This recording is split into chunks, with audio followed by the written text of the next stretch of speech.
हर खबर पर होगी आपकी पकड़। डाउनलोड कीजिए एबीपी लाइव ऐप। फिलहाल सीधे I propose आरबीआई to की make press certain conference. announcements, and the statement is a bit long, as I said last time, because I have tried to make it as self-explanatory as possible, and so that there is adequate clarity. And since we are not able to hold a press conference, the meaning and the details are conveyed to the maximum extent possible. So as I just said, everywhere, as also in India, the mission is to do whatever it takes to prevent the epidemiological curve from steepening any further. Human spirit is ignited by the resolve to overcome the pandemic. It is during our darkest moments that we must focus on the light. As Mahatma Gandhi said in his famous address at Kingsley Hall, London, in October 1931, and I quote Mahatma Gandhi, "In the midst of death, life persists. In the midst of untruth, truth persists. In the midst of darkness, light persists." Before I begin, I wish to place on record our gratitude to all the functionaries and personnel in the government, the private sector, banks and other financial institutions who risk their lives on a daily basis by going to work or by working from home to fight the pandemic by keeping essential services fully operational. Our deepest appreciation goes out to doctors, healthcare and medical staff, police and law enforcement agencies who are at the front line. In the RBI, I would like to specially commend and thank our team of 150 officers, staff and service providers who are in quarantine away from their families and are at work 24/7 to keep essential services such as currency in circulation, retail and wholesale payments and settlement systems, reserve management, financial markets, liquidity management, financial regulation and supervision, and a host of other services available so that the nation may survive COVID-19. Banks and financial institutions have risen to the occasion and have ensured normal functioning. Their efforts are praiseworthy. I would like to thank my colleagues in the Reserve Bank of India who set aside personal health concerns and joined me in fashioning the array of measures taken by the RBI in the context of COVID-19. I also thank our teams for their intellectual support, analytical work and logistical arrangements. I would first like to highlight or give our assessment of the current economic situation. Since March 27, 2020, when I spoke to you last, the macroeconomic and financial landscape has deteriorated precipitously in some areas, but light still shines through bravely in some others. On April 14, the IMF released its global growth projections, revealing that in 2020, global economy is expected to plunge into the worst recession since the Great Depression, far worse than what had happened during the global financial crisis. The IMF's economic counselor has named it the Great Lockdown, estimating the cumulative loss to global GDP over 2020 and 21 at around $9 trillion, which is greater than the economies of Japan and Germany combined. Within this downturn, the projections are replete with even sharper declines in output in various countries. India is among the handful of countries that is projected to cling on somewhat tenuously to positive growth at 1.9%. In fact, this is the highest growth rate among the G20 economies as estimated by the IMF. The World Trade Organization sees world merchandise trade contracting by as much as 13 to 32%. I repeat, 13 to 32% in 2020. Global financial markets remain volatile and emerging market economies are grappling with capital flows and volatile exchange rates. Crude oil prices remain in a state of flux despite the agreement on production cuts by OPEC plus countries. For 2021, the IMF projects sizable V-shaped recoveries, close to 9 percentage points for the global GDP. India is expected to post a sharp turnaround and resume its pre-COVID, pre-slowdown trajectory by growing at 7.4% in 2021-22. Over the last 3 weeks, there have been a few data releases on domestic developments, but they are too disjointed to allow a comprehensive assessment of the state of economy. Yet, there are a few slivers of brightness among the encircling gloom. In my statement of March 27, I had referred to continuing resilience of agriculture and allied activities on the back of all-time highs in production of food grains and horticulture, with huge buffer stocks of rice and wheat far in excess of the buffer norms. By April 10, pre-monsoon kharif sowing had begun strongly, with acreage of paddy, which as you know is the principal kharif crop, up by 37% in comparison with the last season, that is in comparison with the kharif of 2019. States such as West Bengal, Telangana, Odisha, Assam, Karnataka and Chhattisgarh are leading in sowing activity despite the lockdown. On April 15, the India Meteorological Department IMD forecast a normal southwest monsoon for 2020 season, with rainfall expected to be 100% of the long period average. These are early developments and they bode well for our rural demand, supported as they are by accelerating fertilizer production, which was noticed up to February 2020. The robust growth of 21.3% in tractor sales up to February 2020 as against a contraction of 0.5% in the corresponding period of the previous year may provide an offset to farm labor shortage on account of the lockdown. In other production sectors, the situation is more somber. On April 9, the Index of Industrial Production for February was released, showing that industrial output accelerated to its highest rate in 7 months. The impact of COVID-19 is not yet captured in these prints. So therefore, there is no reason to get misled by the IIP data which was released up to February, because the impact of COVID-19 comes thereafter. More tellingly, however, the revival in electricity generation, a coincident indicator of demand that had commenced from January 2020, has been halted by a sharp fall in daily demand in the range of 25 to 30% after the lockdown announcement on March 25th. Automobile production and sales, port freight traffic declined sharply in March, as recently released data indicates. The Manufacturing Purchasing Managers Index, that is PMI, for March 2020, which was released on April 2, was the lowest in last 4 months. Notably, suppliers' delivery time lengthened for the first time in 5 months, indicating supply disruptions. The April 6 release showed that services PMI declined into contraction in March 2020, pulled down by a sharp downturn in export business, new domestic orders and employment. In the external sector, the contraction in exports in March 2020 at minus 34.6% has turned out to be much more severe than during the global financial crisis. However, amidst all this, the level of foreign exchange reserves which we have continue to be robust at US dollar 476.5 billion on April 10th, equivalent to 11.8 months of imports. Turning to the status of banking operations since the nationwide lockdown was imposed by the Government of India, the RBI has taken a number of steps to ensure normal business functioning by the entire banking sector. As a result, payment infrastructure is running seamlessly.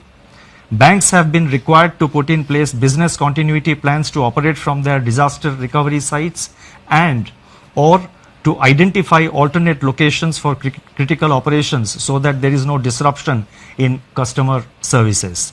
Our data show that there was no downtime of internet or mobile banking. On an average, ATM operations stood at 91% of the full capacity.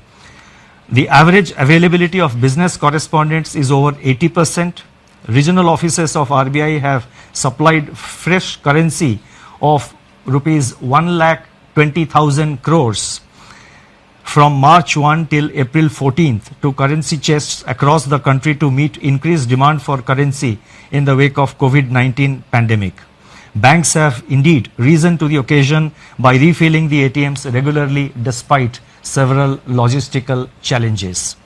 In my statement of March 27, I had indicated that together with the measures announced on March 27, the RBI's liquidity injection was about 3.2% of GDP since February 2020 MPC meeting. And as you would recall, the February MPC meeting, the announcements were made, if I recall correctly, on 6th of February. So from 6th February 2020 till March 27th, including the announcement made on March 27th, RBI had injected liquidity of an amount equivalent to 3.2% of our GDP.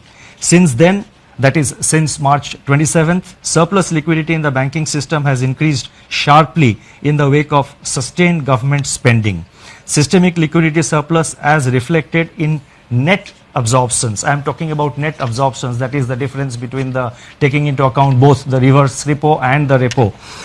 So therefore, the systemic liquidity surplus as reflected in net absorptions under the LAF averaged at about rupees 4.36 lakh crore during the period March 27th to April 14, 2020. As announced on March 27, the RBI undertook 3 auctions of targeted term repo operations, that is TLTRO, injecting cumulatively rupees 75,041 crore to ease liquidity constraints in the banking system and distress financial markets.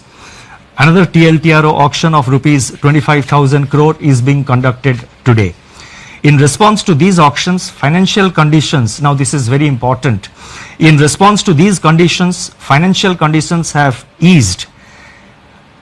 I correct myself, in response to these auctions, financial conditions have eased considerably as reflected in the spreads on money and bond market instruments. Moreover, activity in the corporate bond market has picked up appreciably with several corporates making new issuances. There are also some indications that redemption pressures faced by the mutual funds have also somewhat moderated. Against this background, and as I mentioned that we have been constantly monitoring the situation after considerable internal deliberation and after monitoring the evolving situation, and in our effort to see that the financial system is fully functional, the markets are fully functional, we have in RBI decided to announce certain additional measures, and I would now like to elaborate upon them.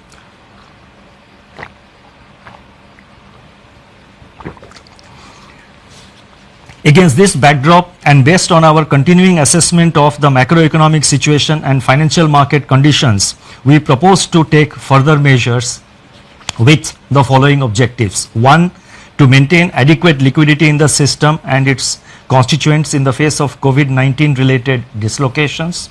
2. Facilitate and incentivize bank credit flows. 3. Ease the financial stress. And 4. Enable the formal functioning of markets. The first set of measures relate to liquidity management. The RBI has moved in a calibrated fashion to ensure conducive financial conditions and normalcy in the functioning of financial markets and institutions. The initial efforts to provide adequate system level liquidity are reflected in sizable net absorptions under the reverse repo operations. With this achieved, the RBI has undertaken measures to target liquidity provision to sectors and entities which are experiencing liquidity constraints and or hindrances to market access. That is, they have a difficulty in accessing the market and they have difficulty of having adequate liquidity with them. LTROs, that is long-term repo operations, which we have undertaken. So these were meant to ensure adequate liquidity at longer end of the curve, longer end of the yield curve. Exemptions from the cash reserve ratio for equivalent incremental credit disbursed by banks as loans in certain select areas and targeted LTROs or TLTROs fall in this category. In this category or in this class and sector specific measures. It is observed that deployment of TLTRO funds so far has largely been to bonds issued by public sector entities and large corporates, especially in primary issuances. The disruptions caused by COVID-19 have, however, more severely impacted small and mid-sized corporates, including NBFCs and MFIs, in terms of their access to liquidity. So we have therefore decided to undertake what we call TLTRO operations 2, that is TLTRO 2.0. Accordingly, it has been decided to conduct targeted long-term repo operations TLTRO 2.0 for an aggregate amount of rupees 50,000 crore to begin with. Please mark my words, rupees 50,000 crore to begin with in tranches of appropriate sizes. Based on our assessment of the evolving situation and based on the pattern of utilization of this 50,000 crore by the market and in the market, it is always open for RBI to step up this amount beyond 50,000 crores as per requirement or as may be necessary to see that various segments of the market, various segments of the MFIs, the NBFCs and other institutions in terms of liquidity, they remain well lubricated.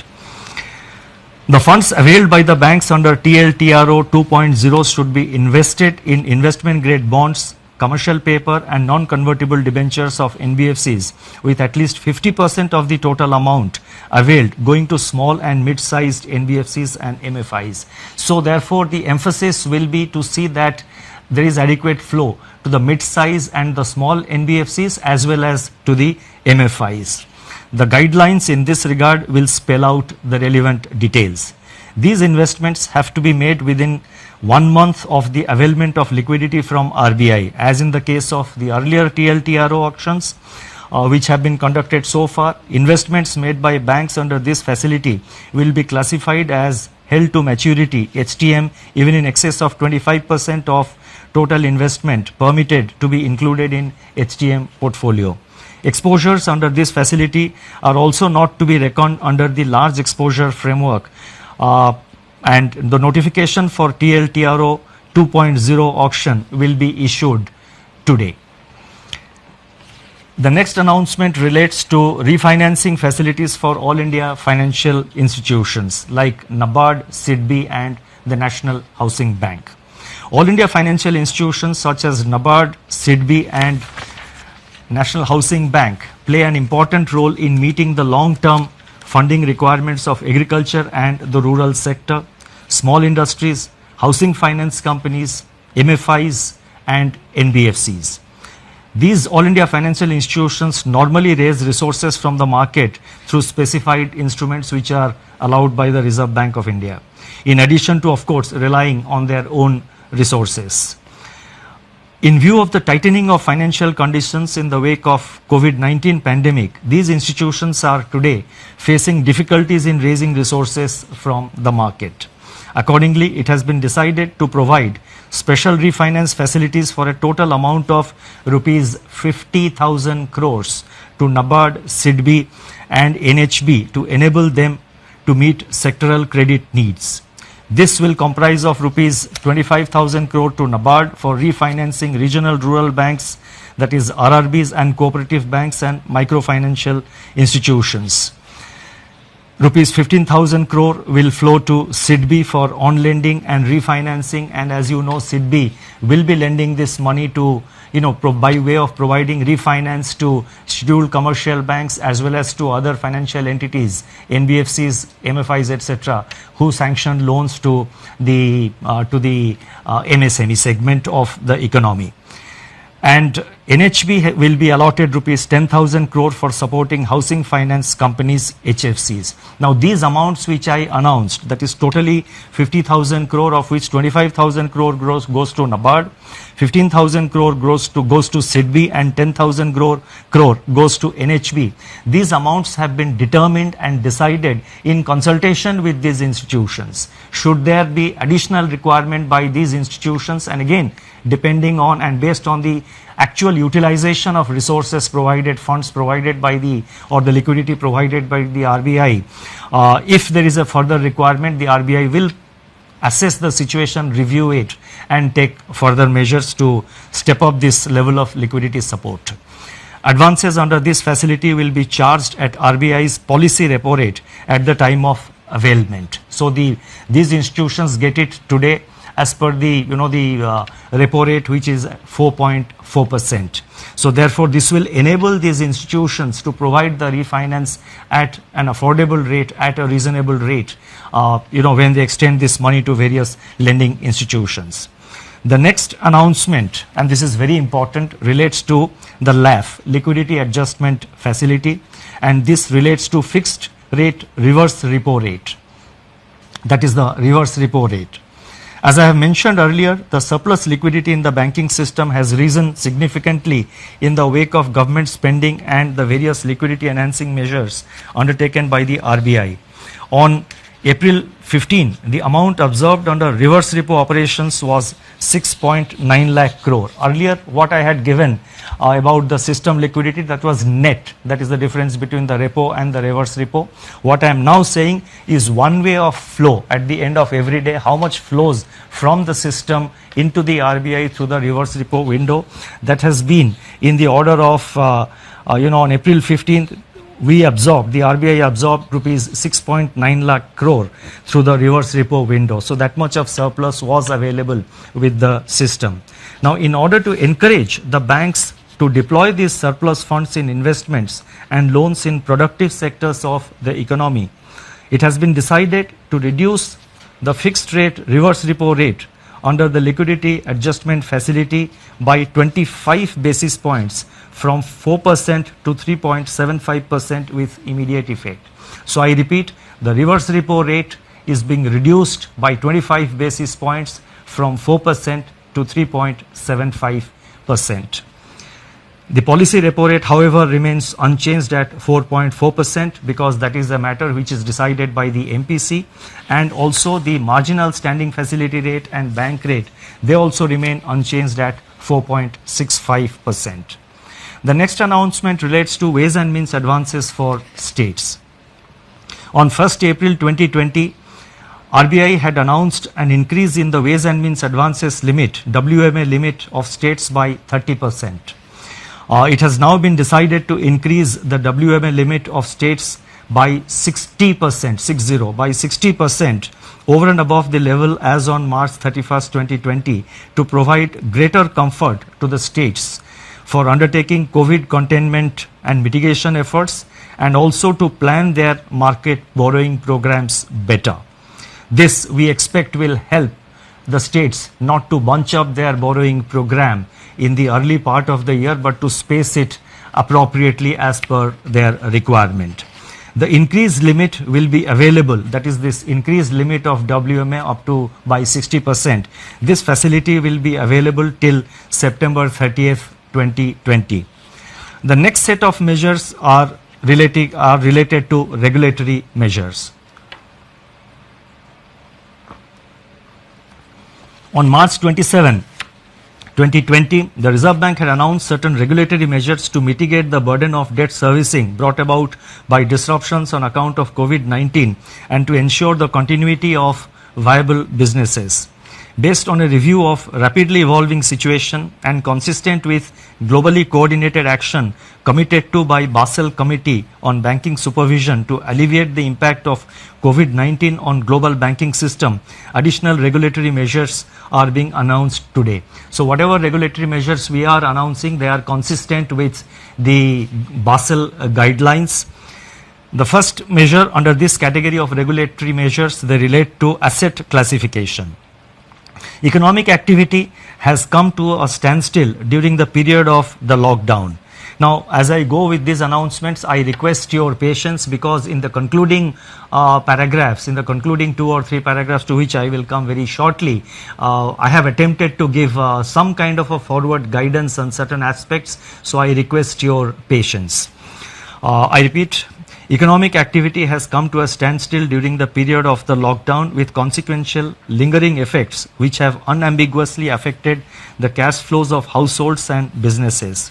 On March 27, the Reserve Bank had permitted lending institutions to grant moratorium of 3 months on payment of the current dues falling due between 1st March and May 31st. It is recognized that the onset of COVID-19 has also exacerbated the challenges for such borrowers even to honor their commitments which have fallen due on or before February 29, 2020 in standard accounts.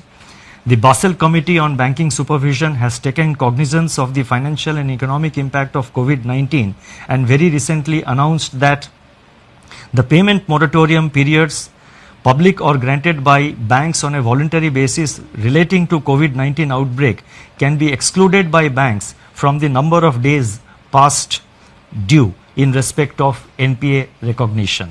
Therefore, it has been decided that in respect of all accounts for which lending institutions decide to grant moratorium or deferment and which were standard as on 1st March 2020, the 90-day NPA norm shall exclude the moratorium period.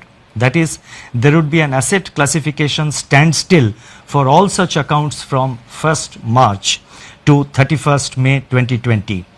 NBFCs which are required to comply with Indian accounting standards Ind AS may be guided by the guidelines duly approved by their boards and as per the provisions and as per the advisories of the Institute of Chartered Accountants of India in recognition of impairments. In other words, NBFCs do have the flexibility under the prescribed accounting standards to consider such relief to their borrowers.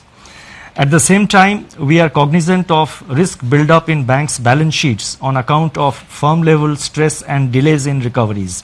With the objective of ensuring that banks maintain sufficient buffers and remain adequately provisioned to meet future challenges, they will have to maintain a higher provision of 10% on all such accounts under the standstill, spread over 2 quarters. That is March, that is the quarter ending March 2020 and June 2020.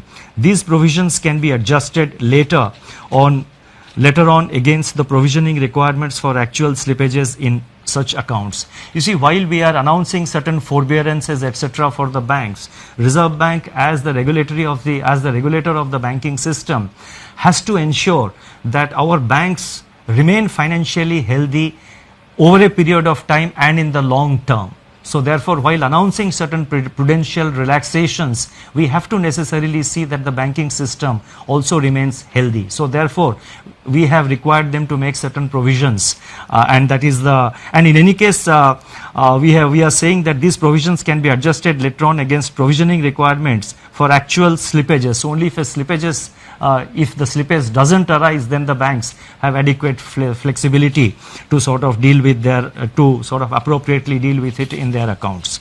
The next announcement relates to extension of resolution timeline.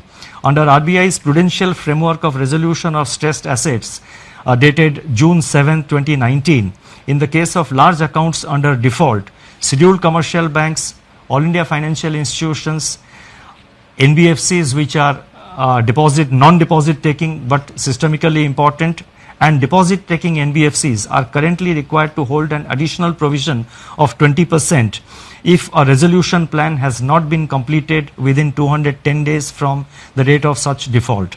Recognizing the challenges to the resolution of stressed assets in the current volatile environment, it has been decided that the period of resolution plan shall be extended by 90 days.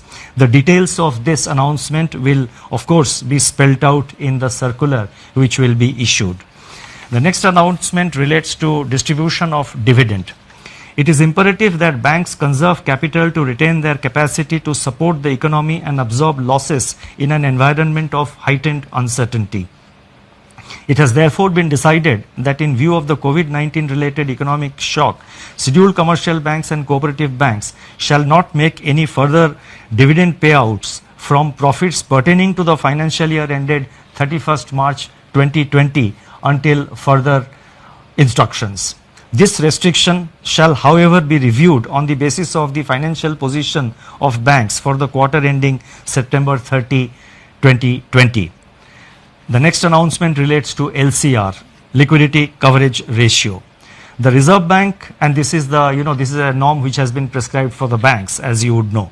Reserve Bank has been proactively taking measures to address systemic liquidity issues through a slew of monetary and market operations. In order to ease the liquidity position at the level of individual institutions, the LCR requirement for scheduled commercial banks we have now decided that the LCR requirement of scheduled commercial banks will be brought down from, it is being brought down from 100% to 80% with immediate effect. I repeat, LCR requirement is being brought down from 100% to 80% with immediate effect. The requirement shall be gradually, however, restored back in two phases, 90% by 1st October 2020 and 100% by 1st April 2021. The next announcement relates to NBFC loans to commercial real estate projects. In terms of extant guidelines for banks, the date for commencement of commercial operations, DCCO, in respect of loans to commercial real estate projects delayed for reasons beyond the control of promoters can be extended by additional 1 year over and above the 1 year extension permitted in the normal course without treating the same as restructuring. And restructuring, as you know, would obviously have implications for asset classification.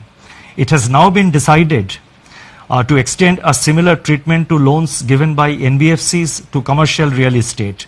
This will provide relief to NBFCs as well as to the real estate sector.